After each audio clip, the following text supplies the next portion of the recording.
तर आज मस्तपैकी चुलीवरचा बेत होता. स्वयंपाकाला केलं तर गरम गरम चपाती आणि आमचा गॅस तुम्हाला सांगितलंच होतं मी तिकडं गेलाय म्हणून सप्त्यासाठी. तर कोण कोण असा जुगाड करतं सांगा गडबडीच्या वेळेस. पुळपुटावरच मी लसूण टेचला आणि इथं माझी चालली होती शिमला मिरची बनवायची.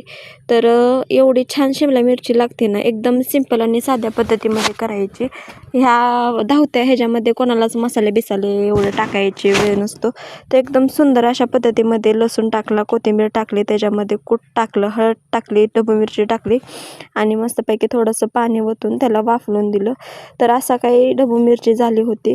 तर इथं ढबू मिरची केली आणि त्याच कढईमध्ये ढबू मिरची काढून मी पातळ बटाटा केलता.